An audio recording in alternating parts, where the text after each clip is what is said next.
होली का था। हाँ का 2 रुपया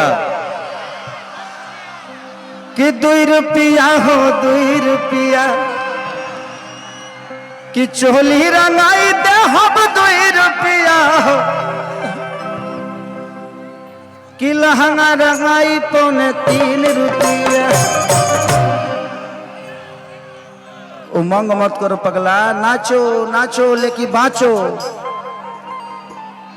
गड़बड़ी से बाँचो। नाचो, नाचने के लिए दिक्कत नहीं है। आप सबका उमंग अच्छा है, इसी उमंग के साथ रहिए, बट हमें उस उमंग में मेरा खुद का कोई नुकसान ना हो, इसका भी ध्यान आप सबको रखना होगा, क्योंकि आप सब हमारे लिए बहुत खास हैं। आप हैं तो खेसारी है ना, आपके वजह से मैं हूं, क्योंकि आपने हमें प्यार और आशीर्वाद से भरा है।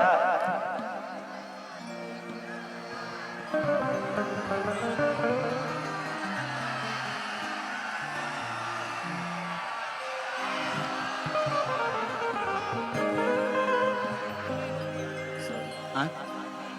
2 रुपया 2 रुपया। कौन सी भाभी?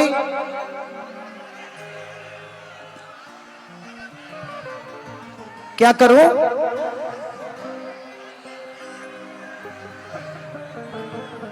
लगवा दी राजा जी।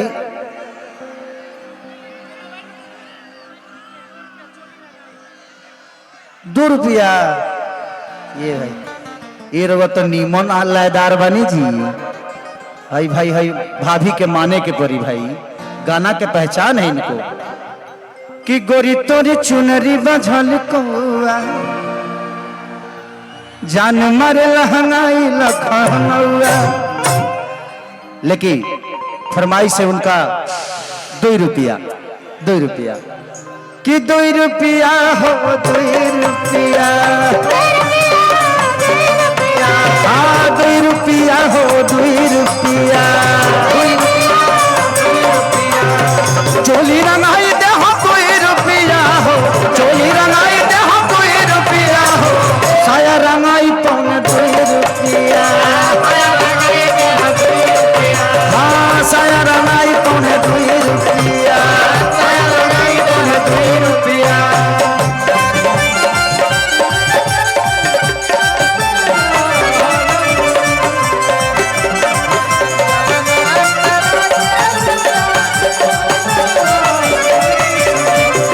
कि भौजी रे की आवारा है हमर सहुरी रे भौजी,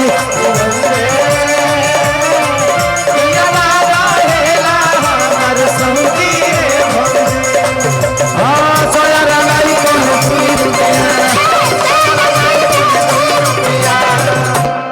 ये बताइए 4 साल पहले का गाना, ये होली का सबसे बड़ा गाना, ये करीब करीब 300 से 400 मिलियन गाना है। ये कौन गाना है? अच्छा चुमवाला तत्काल आजा कि तत्काल आजा कि रंगाला चाहे देवरागा तत्काल आजा। इस पे रिकॉर्डिंग डांस कर दूंगा, ठीक ना? पक्का गा दूं? अच्छा अरे की गवना करा के पिया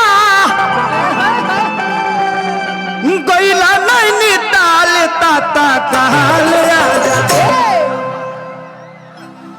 लेकिन हम लोग बंगाल में हैं तो बंगाल ही बोल देता हूं।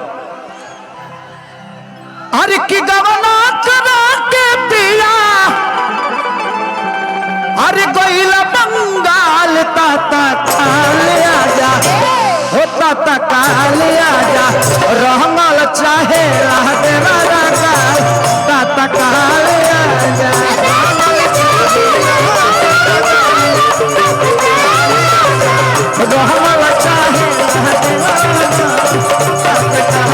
आजा।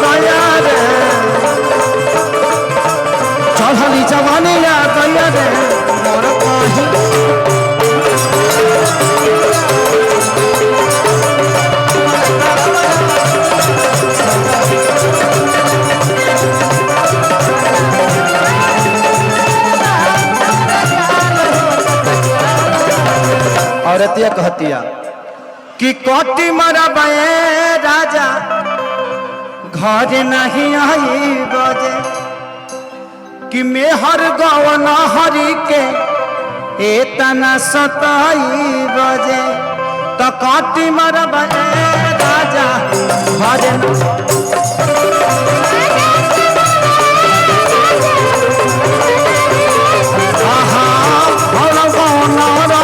के इतना सताई बजे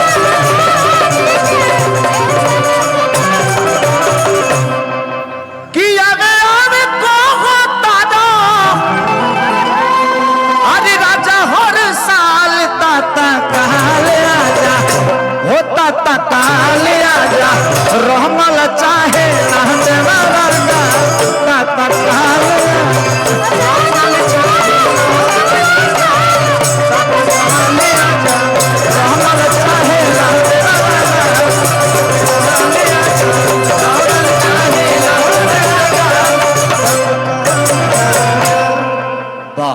बहुत अच्छा।